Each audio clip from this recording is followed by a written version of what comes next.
Oh, so nice and quiet. Okay.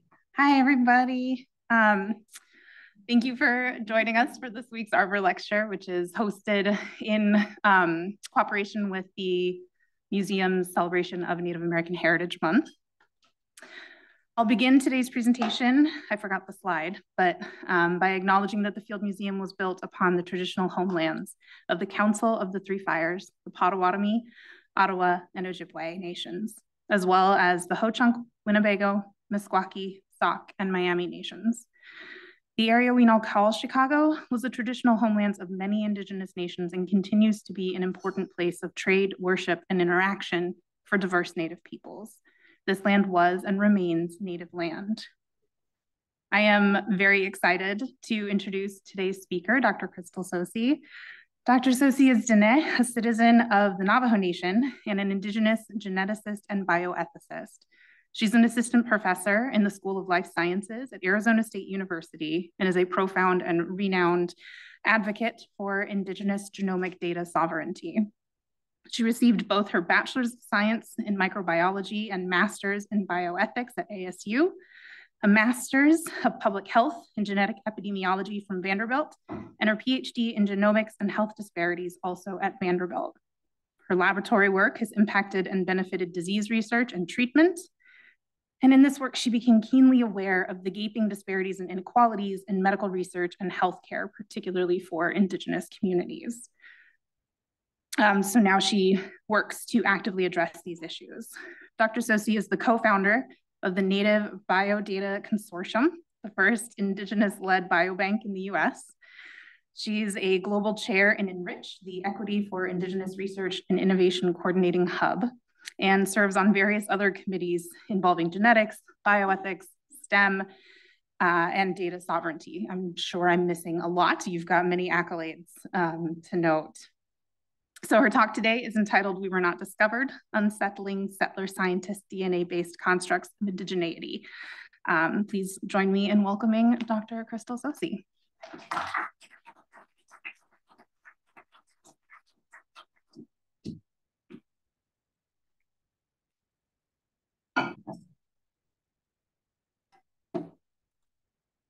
Yet shekinachini nashlito na kaiden ebashin. Torchin dash edo to the Dr. Crystal Sosi. Thank you so much. It is my honor to be in front of you today in such an esteemed institution to talk about such an impactful subject matter that I think is incredibly relevant, salient, considering this month, but also considering the conversations related to race and also genetic ancestry in my spaces of human health, ethics as it relates to paleogenomic works, and also biodiversity and biocollections. I first want to start with this image. So this is Jules Bettoni. He is Dene. He's a mural artist, painter, and he painted this actually in when the height of Indigenous Peoples Day versus Columbus Day was at its, of subject a few years ago. And this is shadow puppetry in terms of connecting these conversations with actually our moves to decolonize our institutions. And I kind of love the figure that's in the middle to you right of this. But I do want to start with this point that we were not discovered. And this is a point that I think is of hubris, that many settlers and settler institutions like to poise themselves as being the pinnacle of those that are doing discovery, but based off of Indigenous people's knowledges and our DNA. So we start with the doctrine of discovery, which through papal bulls gave European nations superseding rights over us barbarous nations and our lands upon their discovery. This was upheld by a then semi-new US Supreme Court that stated that the principal discovery by conquest of our Indigenous nations gave the US absolute rights and authority over our lands, waters, and resources. This doctrine and this ruling was upheld relatively recently to disenfranchise the United Nations of their own historic land claims. And we see repeatedly through time that settlers and settler institutions have co-opted Indigenous traditional ecological knowledges and plant wisdoms as part of their discovery. This also translates into the biological anthropology space, in which uncovered or undiscovered genetic variation is often built on indigenous peoples and our bodies and extracted from data collected from those sources. And we see a lot of allusions to frontierism, and that indigenous peoples and indigenous DNA is like a font for hidden, uncovered gene variation. And if only we can just get more indigenous peoples recruited and involved in genetics research, oh, how could this benefit humankind or mankind? So we get headlines and actually article titles such as "The Human Genetic History of the Americas, the Final Frontier," "Discover Your Native American Ancestry by Family Tree DNA," "Patterns of Native American Gene Discovery Yet Unexplored," "Time is Short, the Key to Acquiring Genetic Samples from World's Remaining Indigenous Peoples whose ethnic and genetic identities are isolated, but such distinct peoples, languages, and cultures are quickly vanishing." And recently, describing a Colombian Andean community as ideal for study because they, quote, "escaped from complete admixture given their warrior nature and persistent culture." Yeah, great. So when recently, at the start of this year, the Vatican repudiated this doctrine of discovery, many indigenous nations in the Americas rejoiced. But then also they asked, where's our land back? It's great that you are apologizing for centuries of harm onto our peoples, but where's the real justice and repatriation and rematriation of not only land, but also data? So there are now movements toward land back. I encourage everyone to be part of the data back movement. But I also want to acknowledge that far too often narratives of our peoples have been largely told from an outsider's point of view. And not only is this a different perspective from our origins and our cultural stories, but it's also ultimately disempowering because it doesn't acknowledge that our people have given and provided these stories and narratives for our peoples for centuries and time immemorial. And while there are many indigenous ways of knowledge, and each has its own ontoepistemological worldview and construction of embodiment, I want to very briefly describe my own peoples and our own narratives and contrast that with narratives that settlers continue to use and perpetuate of our own. So I want to start talking about Diné, which is my people. I spoke originally in Diné Bizad when I introduced myself and my clans, but also describe how we moved from calling ourselves Diné to other people using Navajo as a descriptor.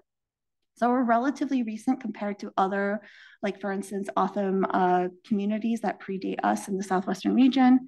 We have Ke, which is our clanship, which is an exogamous form of marriage and a clanship system of relationality and kinship. And we expanded by taking on people from other tribes as well. And we've always acknowledged that our identity is heterogeneous and that it comes from acquisition of peoples from our neighbors. So you can see this, that at one point, and it's estimated, like we had over 400 clans at some point, that we actually have our clan names from the people that we have developed kinship ties with. So for instance, one of my clans, the Kaidana, is Mexican people's clans, but we also have clans that acknowledge, for instance, our peoples from Zuni, Hemis Pueblo, Ute, Tewa, Mescalero Apache, and so on. And it wasn't until the Wheeler-Howard Act of 1934 that the US government then imposed this blood quantum laws that were legally defined racial population groups. And this is where we get a lot of conflation of what constitutes a 4/4 full-blooded indigenous person. And so we start to get these conflations of belonging to one peoples, when in reality, we come from multiple peoples.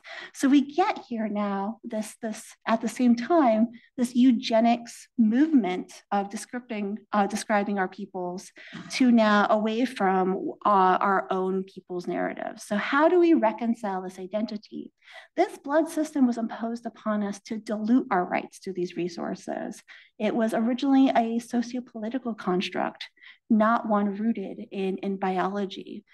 So tying genetics by ancestry is incongruent with our traditional system, and which is a system that we've been using for our kinship for centuries. And this blood quantum policy now drives a wedge between members of our communities by using blood to privilege some, discredit others, and ultimately racialize Native communities. And in order to remove these harms, we have to move beyond histories that rely on this blood.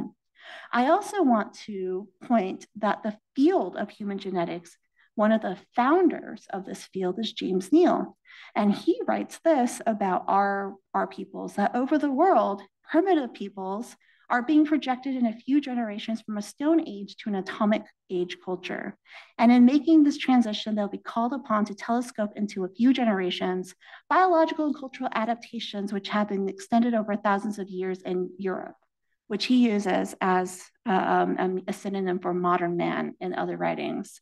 To the extent that these adaptations involve genetic systems, here's a priceless opportunity to study biological selection. So racializing our people, biologically constructing our peoples as being essentially different from other populations, and viewing the destruction of our nations as not a biological evolutionary one, as one of a biological evolutionary one, not a political act, and really describing this rush to sample our people before they disappear, as if our bodies are the next gold rush, and really positioning our bodies as sources of extraction for the benefit of science and mankind, but not for the benefit of our peoples. Because remember, we're already set to be extinguished and to vanish. But he's not concerned with those colonial factors, rather concerned to gather our DNA and our data before we cease to exist. So this actually gives me like an interesting contrast of narratives of scientists describing our peoples versus like our, as Indigenous peoples, view of science perpetuated onto us and perpetrated onto us. So in 2019, it's been described that the history of our populations is one of the most debated topics in the study of ancient human migrations. This story of mankind is one that many paleogenomicists use and are able to, sell in Nature papers and a lot of grant funds and New York Times bestselling authors, really like talking to journalists about how we need more data to study the story of us, the story of mankind. Whereas from Indigenous peoples who write on this type of research, that we've been researched to death. And this comes from Indigenous scholars in an Indigenous journal. So from our point of view, we ask, why are you so obsessed with us? And for a slightly updated meme, why are you so obsessed with us for the Regina George? And, we only need to look in the past decade of sequencing technologies as dovetailed onto the field of paleogenomics to understand that there's a lot of interest in collecting data from our ancestors and our peoples. But this is not a story of us. It's more, in our perspective, a story of you all, you guys. We have our own origin narratives. So we really don't need to buy in to this larger narrative if we don't want to. We also have to remember the hubris of this all, that even among scientists and scholars, there's no single narrative of history. There are a lot of different competing hypotheses on the origin of humankind, stretching from the out of Africa hypothesis to multi-regional hypotheses and some scalar spectrum of them both. So while scientists debate amongst themselves as to what is the right narrative, this Western perspective is repeatedly prioritized over our own narratives, which is incredibly interesting. Now, when we think about this extraction of data and DNA, it doesn't end with our body of our ancestors. It also includes our contemporary descendants. This rush to sample us is something that is rooted in large-scale diversity subjects and projects. We need not to look further than the Human Genome Diversity Project, which is the one that predates current ones like the All of Us Research Program, which started as to map genetic variation of human populations worldwide. And even then, described by Luca Cavalli Sforza as a race to sample us before we vanished. So again, not caring about the colonial factors and the political factors that are like really challenging our ways of life, but really just like, nope, we gotta get their data before they disappear. Unsurprisingly, Indigenous groups worldwide didn't like this narrative and went to the United Nations repeatedly asking for cessation of these diversity projects, citing even then concerns related to gene patenting and biocommercialization of our biomarkers. In 2005, HGDP published their own successful recruitment of 51 global populations to include 5 Indigenous groups. And if you look at the map, there's something very curious here. There are no Indigenous groups in the US.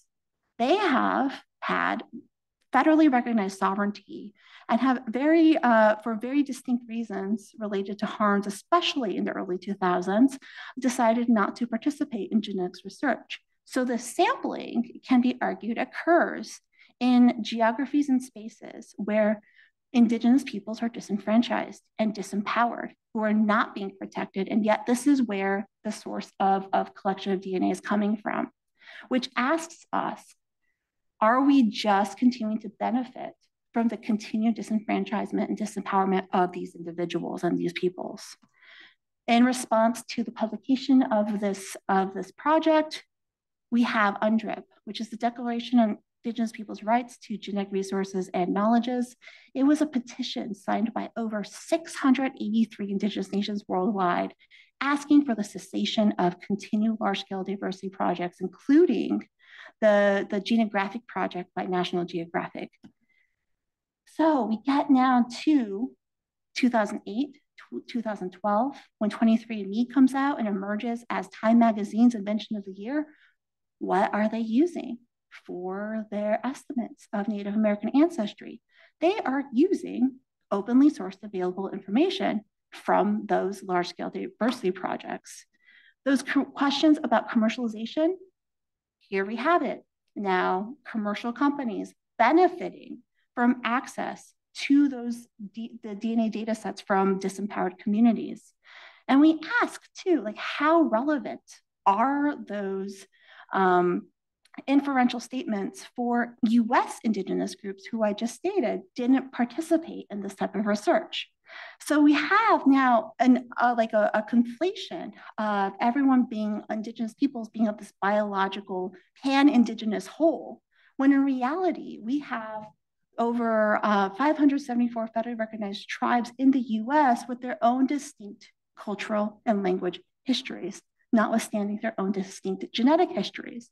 And yet we're falling into this narrative that we are somehow part of this pan-Indigenous whole, and also forgetting the role of justice and equity in terms of the use and access of that samples and material. Because meanwhile, many of those groups in Central and South America are waiting for the therapeutics that were promised to them by researchers in exchange for access to their DNA material. And now here we are in 2023 toward the ends of it, and they are still waiting. So now we ask, what's happening to that information?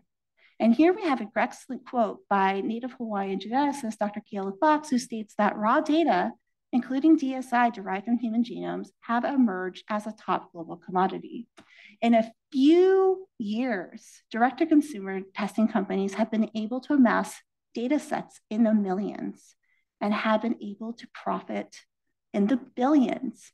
Ancestry DNA, before being sold to a venture capital firm, Blackstone, for $4.7 billion, profited $1 billion every holiday quarter. People gifting each other the gift of their history underneath the Christmas tree. We also have 23andMe, who before getting a massive wrist slap by the FDA, started as an entertainment company and now has shifted to selling exclusive access to their data sets to GlaxoSmithKline for a large sum of money. And part of this is consumers asking the question of who am I? And looking to genetic ancestry testing as a source of that information. Not also understanding that they are allowing and permitting co-optation of their own use and data. We also cynically ask, who is this benefiting? Well, it seems to be benefiting pharmaceutical companies.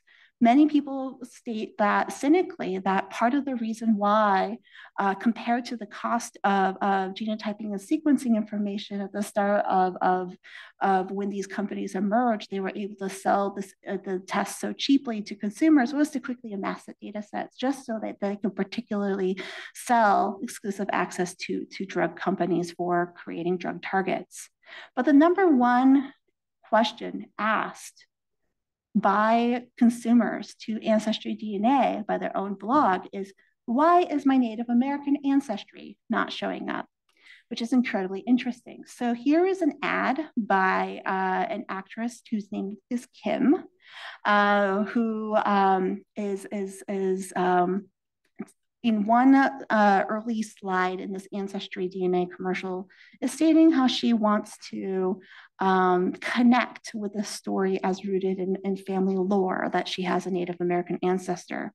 She takes a test and lo and behold, in the next frame, a bunch of pots show up behind her. And very cynically, there's this excellent article in 2018 looking at public-facing websites for 25 direct-to-consumer companies who were found to offer services measuring Native American ancestry, and 20 of them stated that consumers would be able to find their ancestral origins. Most were pretty cautious in stating that these could not be used for legal claims for tribal citizenship, but 5 of them stated that they could, that people could use these tests as sufficient for tribal enrollment. What's happening, according to Walhaji et al., is that these companies are promising an interchangeability of ancestral and personal identity that promotes a problematic causal relationship between genetics and self-identity. By drawing on public faith, on scientific authority, people are actually making statements about their own identities while believing them to be validated by genetic science. What people don't understand is that there are a lot of suppositions that are made when we sample admixed individuals against a reference group. Now, this is a more simplified PCA plot looking at Black Americans against individuals in sub-Saharan Africa and European individuals. But what ends up happening is that there is some artificial gating that occurs, that only those that are 80% similar to those of sub-Saharan African ancestry are included in genetic studies, and a huge portion of them are dropped. So of course, what about the lived experience of those other 80% of individuals? When we're talking about social and structural determinants of health, what are we missing when we start focusing on least admixed individuals, which is a cloaked term for biologically pure? There is a lot of suppositions that are created in these type of plots, and we, particularly as it relates to Native Americans, we are also buying into this false narrative, and we are also believing many Native Americans to be part of this genetic whole, sometimes pooling Native Americans with distinct genetic histories into one stratum, leading to mixed effects issues and also incorrect inferential statements that benefit no one. So there's a lot of assumptions of biological purity, using against incorrect reference populations with distinct histories, and also just a lot of problematic statements that are being used to talk about Native Americans with real problems as rooted in other types of social and structural issues. What can happen is that these tests can be politicized. Elizabeth Warren, when she announced her presidential candidacy, announced it using also a genetic test from MacArthur Genius Awardee and a very world-class, renowned population geneticist, Carlos Bustamante, basically stating, look, this individual who is an incredible geneticist has shown that my family history is true. Just incredibly interesting when you consider that this is a very statistical inferential statement using a reference group with very few individuals from relatively Central and South America, because remember, again, this doesn't include a reference group from US indigenous peoples.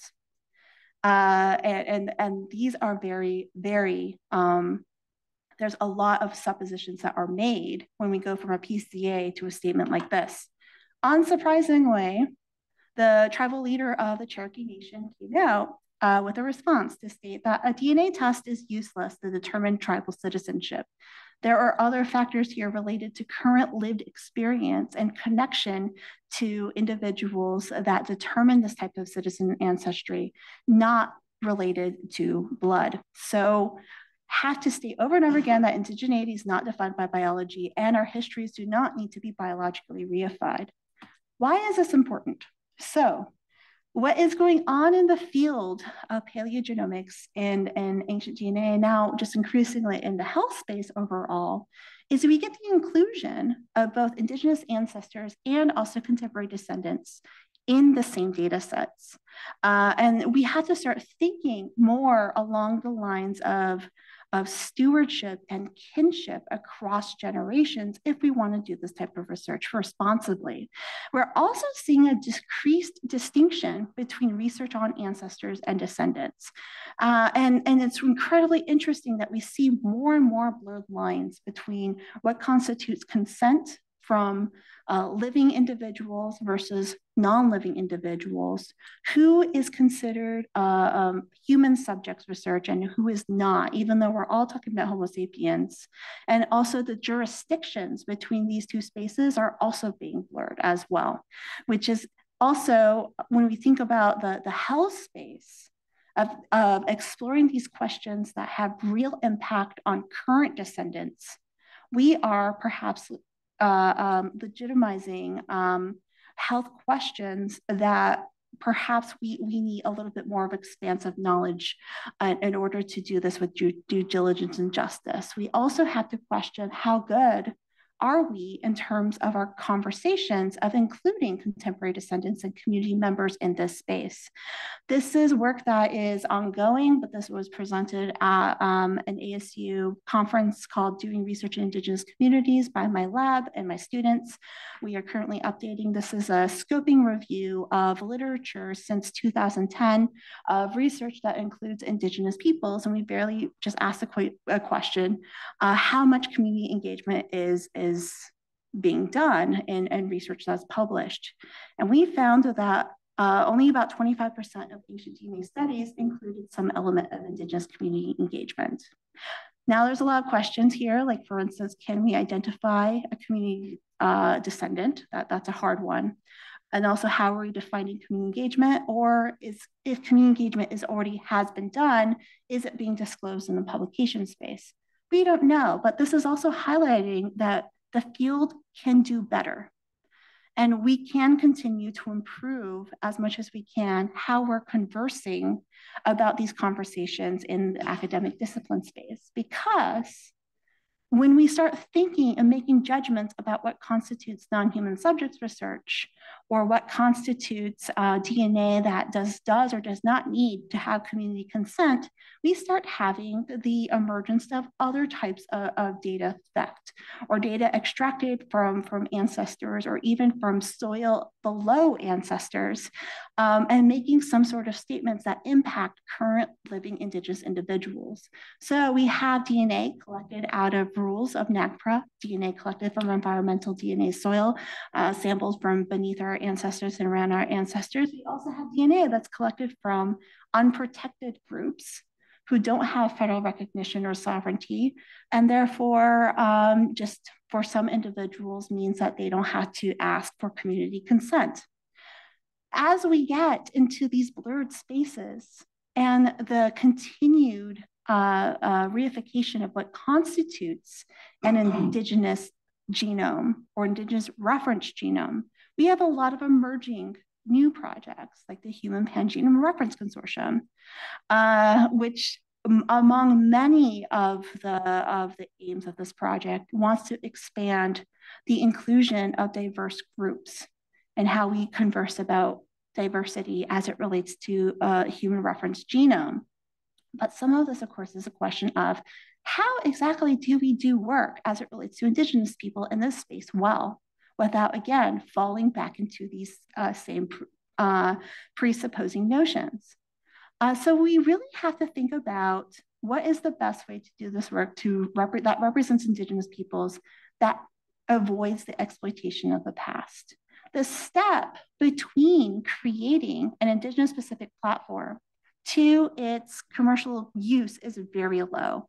So before sequencing became more accessible as the cost of that technology dropped, we had more reliant on ancestry-specific platforms like through Affymetrix, and they actually marketed ancestry-specific platforms. There was one specific to African American and African individuals, one was specific to Asian individuals. There was another one that was launched prior. The most recent one was a Latine population. It was just a matter of time before a Native American specific platform emerged as a commercial entity. And yet we have a lot in the publications at this time, a lot of ancestral informative markers, which was more of the technology at the time that existed. From communities, though, like the Otham peoples that actually very infamously removed themselves from continued NIH research. This is a community that between 1965 and 2000 had in participation some work with the NIH, NIDDK in Phoenix to study type 2 diabetes. And when they realized that they could create preventative health services for their own people, decided and asked the question, like, what are we gaining from this project? And when they said that they were just deriving very little benefit from the continued participation, they actually removed themselves from the study. But their samples continue to be used for research. How ethical is that? Is a question we should be asking ourselves. It's certainly legal, but as we are starting to advance on our conversations as it relates to community engagement and equitable research, we have to ask whether or not these type of practices continue to be ethical, especially as I mentioned over and over again, the path from the collection of DNA and material from Indigenous peoples to its commercial value is very limited. We also have to rethink these constructs of one person belonging to one tribe. Too often, Indigenous peoples are bucketed as belonging into one tribal nation label, and we forget that gene flow and drift continue to occur in real time, certainly since 1934. And we do a disservice when we default to these colonial definitions of indigeneity, and that we don't acknowledge that Indigenous peoples have and continue to belong to different tribal nations. It's just poor science. We engage in pan-indigeneity when we focus on biologically pure or leaf-side mixed. We also, talking about recruitment of a remote isolated Indigenous peoples as constituting an ideal laboratory is objectifying. Similarly, describing founder populations as opposed to founder events is also objectifying, and also whitewashing in literature, genocide as a bottleneck effect event and having to fight with editors to use a term like genocide is also a form of racial harm and discrimination that continues onto our peoples. We also have to realize that in recent biomedical literature, these type of genomic narratives reify negative stereotypes that have been imposed on our peoples as well. So we only need to look when we search terms like Native American genetics and alcohol abuse to find over 120 plus peer-reviewed articles on this topic. And yet, if we look at just epidemiologic data, we show that the prevalence of substance abuse and alcohol abuse is actually the same or lower in tribal nations compared to the dominant population. So really asking ourselves, what are we using DNA for and to privilege what kind of narrative? We also look at like type 2 diabetes. And you know, this is an older paper, but it shows that Otham people on one side of this very recent geographic boundary have a different incidence and prevalence rate of type 2 diabetes than their relatives further north, pointing, of course, to other types of colonial factors and related to imposition of starch diets onto as opposed to like purely genetic causes. And again, we have to ask ourselves, how are we classifying Indigenous peoples in this research if we're still to continue to use colonial names like Pima as opposed to more of their culturally respectful term, autumn, in research. I do want to highlight that there have been multiple recent conversations as it relates to race, genetic race in conversations just this year, and highlight this excellent report that states that researchers should not continue to use race as proxy for human gene variation because it supports this pervasive misconception that humans can be grouped into discrete innate biological categories. And that when we start this question about population descriptors and labels, we also have to, of course, ask ourselves who's doing the labeling. And that researchers should defer to communities involving them in conducting science that would truly address the disparities that they can face. So I've given you a lot of history and a lot of the harms that we have seen. Of course, the next question is, what can we do? One thing that we can do first for living Indigenous individuals is just rethink what constitutes informed consent. And many of our standard informed consent languages focus on risks, benefits at the individual level, which is already culturally inconsistent with how Indigenous peoples govern. They confer to a more communitarian set of ethics and group consent and group risk. We also have to stop telling ourselves that simply removing personally identifiable information is enough to remove the risk of re-identification.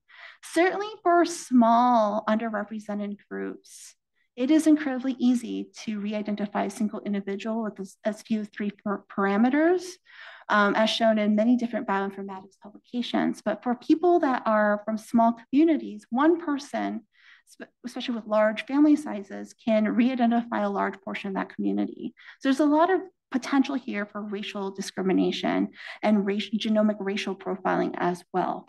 And so ethically, the standard for individual informed consent is inadequate for Indigenous communities, especially as it relates to genomics. And we also have to start thinking about community consent as well. I also want to highlight that ancestors are not objects. This is actually a conversation that I'm taking from a domestic violence a field of inquiry, which have started to really look and examine this language as it relates to objectification and harm. And when I started reading papers like this and others, I realized that there was a lot of parallels in this conversation of treating our human ancestors as objects. And that when we use language like objects, we dehumanize and disrespect them, but we also diminish the harms perpetuated onto our ancestors and their descendants. And it also removes some of the potential punitive actions that we can hold on to researchers to hold them accountable if they are happen to perpetuate harms onto not only our ancestors, but living individuals. So we really have to think about the cycles of violence that we continue to use over and over again when we just continue to think about our people, our humans, our ancestors as objects. We also must stop pretending that ethics itself is not colonial and also not rooted in biases. So the image on the left comes from a publication from a large cohort of paleogenomicists, museum curators, and practitioners in the space of ancient DNA who wrote the rules of their own engagement, so to speak. And of course, the question here is, aren't you just writing rules that you or yourselves are defining to operate and defining what is and what is not ethical? And that alone can tell you that ethics and guidelines and standard operating procedures and best practices itself can support colonial notions as figures of power imposed on other individuals.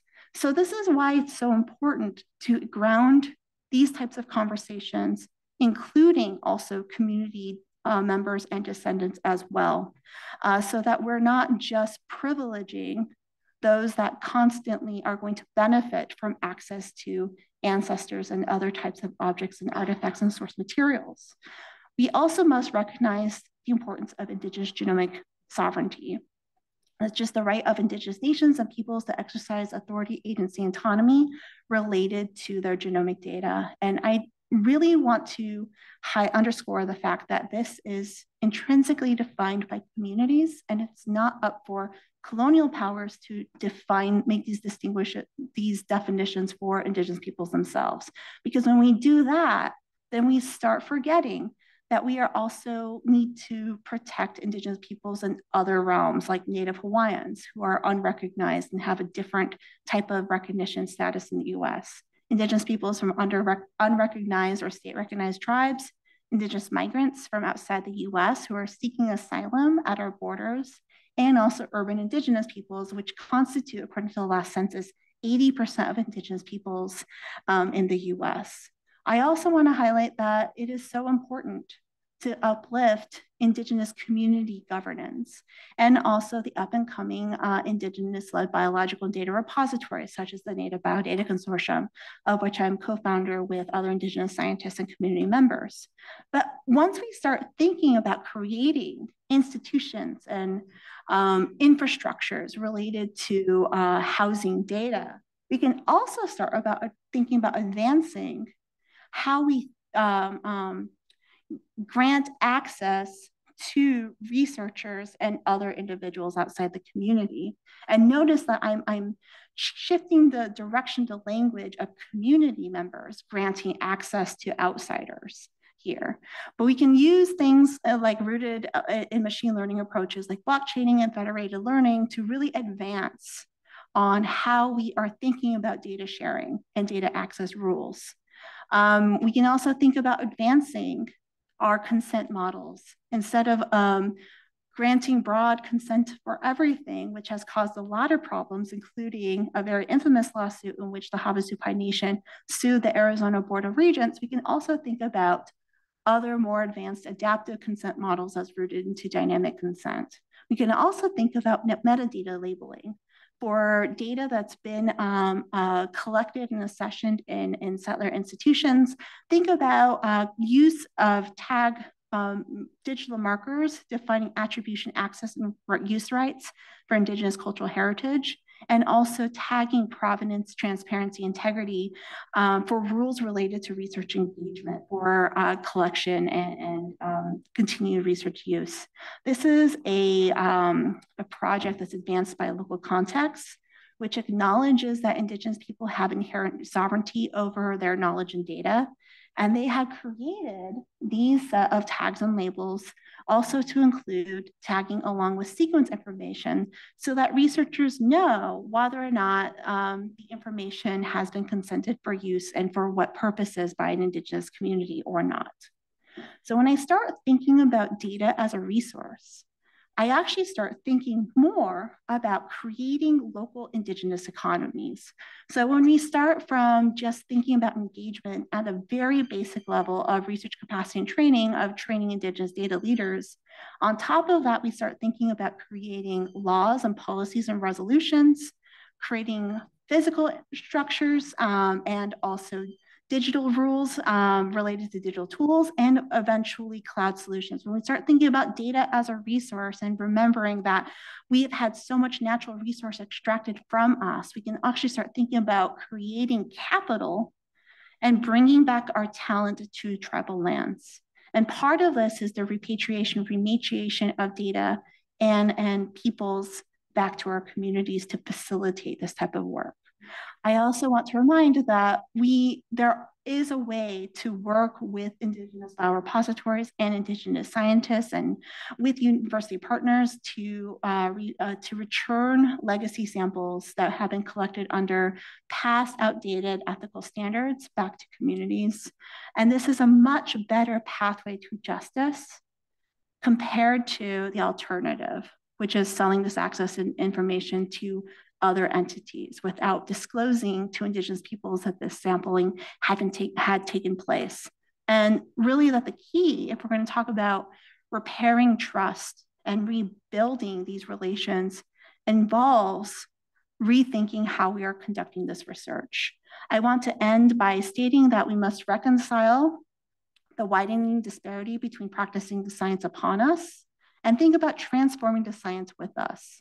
that Indigenous peoples can no longer be passive participants in science, and we wish to elevate attention to Indigenous data sovereignties commensurate with the field's exploitation of our genomes. And ultimately, Indigenous people should have sovereignty over our data. Thank you so much.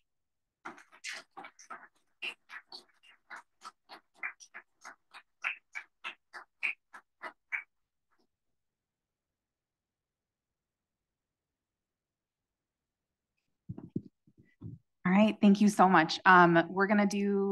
We've got a little bit of time for questions. We do have a hard stop at 1. So if there are any questions over Zoom, and then if anybody has questions in the room, please use the mic so that people on Zoom can hear you.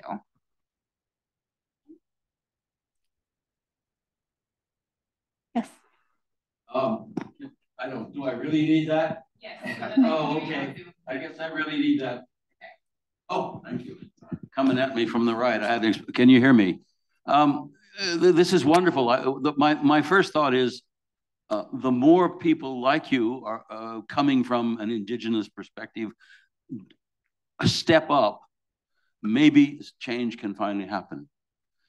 Much of what you've talked about, people at Field Museum, myself, for example, have been talking about for 50 years, and it hasn't happened. But I would like to suggest that one of the things I want to hear from anyone, but particularly people whose genes want to be sampled, is not, what is data, but what is the question you're asking?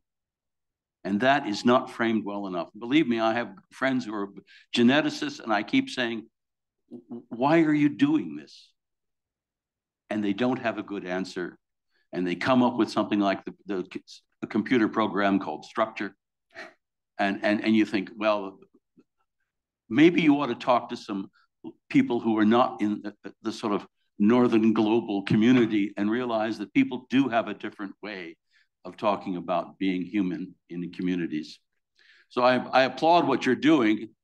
It's not easy, but we really need you all outside the academy and outside the museum to say it has to be done differently. But that question, why do you want this data, has to be one that you also make very clear. Thank you. I also want to add to that, what's the benefit to the communities, right?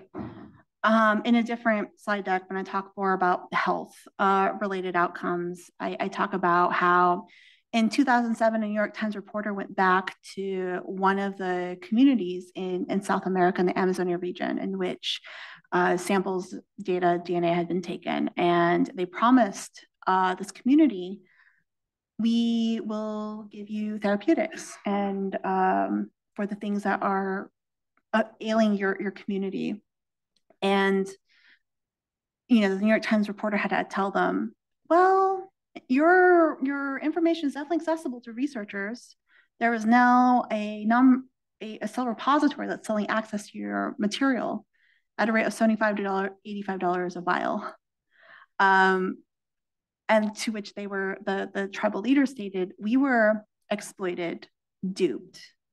We are still waiting for this promised therapeutics, and we are dismayed effectively to learn that other people are benefiting from this information, whereas the original promise that was given to us continues to be just ignored. And of course, I compare this to the NIH, NIGMS's response, like, this was done and consented according to field standards, and it's going to benefit mankind. But I do ask researchers, what are you doing to ensure that the promises that you're giving to individuals in exchange for the material are being upheld? And researchers would say, well, that's not my domain. My domain is to advance the research, publish the piece, and it's somebody else's responsibility to ensure that the benefit goes back to the community or that's communicated back. And, that kicking the can down the road is where we are right now, several decades post HGDP, or even other types of legacy samples. And we're still asking Indigenous peoples to participate in genetics and genomics research while still haven't even delivering back on our original promises. And what we're doing is actually engaging in a cycle of victim blaming almost and coercion when we tell them, well, now you must be and you should be involved in precision medicine genomics research. Otherwise, your people will continue to die. That is the message that we're giving to tribal leaders and community members. I'm forgetting that no, that there are severe structural challenges in delivering even basic preventative healthcare to Indigenous peoples, that promising the next innovations in genomics medicine is just not going to translate in the same ways. And we have to be cognizant of these real challenges if we are going to collect information material from Indigenous peoples. But in the space of like collections now, absent wanting to forge these tribal relationships with community partners, because that takes time. And frankly, a lot of researchers are not trained to do community engagement or qualitative research even, that we're looking as researchers and academics to already collected or already consented sampling to include biocollections. And this is why the jurisdiction of what constitutes human versus non-human subjects research or legacy sampling or residual samples is an emergent topic that we need to be cognizant of. Can I add an example? Yeah. To our credit, I would like to think that back in the mid-1990s, the UIC and the Field Museum were about to send a proposal to do genetics research on the north coast of New Guinea. And as the curator, I eventually asked, what's the local benefit? And there was none, and I was a bad guy, and we never sent the proposal in. Well, sometimes history and time, so thank you. But also, we need people to continue to have accountability onto other individuals as well. I hate to say it, but part of like the dueling ethical conversations right now also involve, unfortunately, some naming and shaming. Like naming and shaming, having to highlight the continued harms that are occurring anew, and reconciling with the fact that there really is less accountability and punitive actions for researchers that do inflict harm into communities, because part of the definition of what constitutes harm is different in a Western academic space compared to an Indigenous community framework.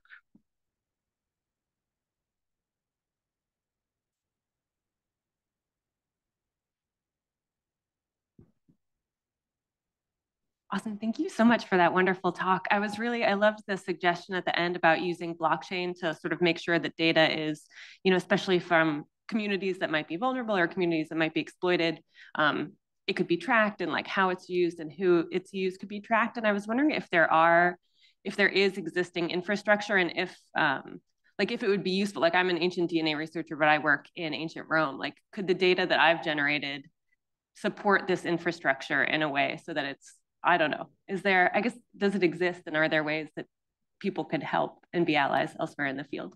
So, yeah. There are a couple of separate different questions, so I'll do my best. Blockchaining has been used by other Indigenous communities in other contexts. So for instance, there is an app called IndigiDAO, which is an Indigenous developed app and organization to actually prevent fraud by artisans that are claiming that an artwork or a piece is Native American created, right? So there are apps in existence that are community grounded for those types of explorations. Native Biodata Consortium, like on top of a great expenditure on our part to create a dynamic consent platform and data management system. On top of it, we are also aiming to employ these machine learning approaches to advance on data sharing and governance, so that these rules are community consented as to who can have access and who can see what. And that's something that is emerging.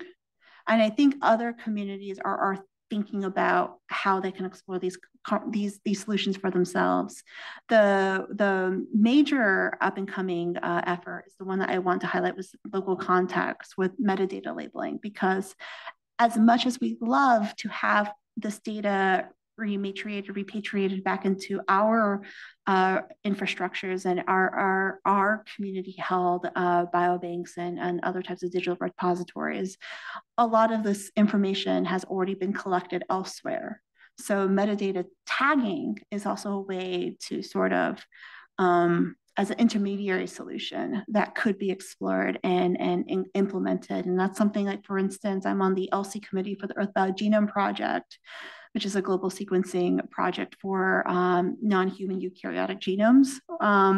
But there's conversations in place for incorporating these types of metadata tags onto the plant materials and biospecimens that we're collecting, especially as it relates to information from tribal lands. So we can think about exploring these types of, this whole range of solutions in other contexts as well. Maybe one more quick question if anybody has one.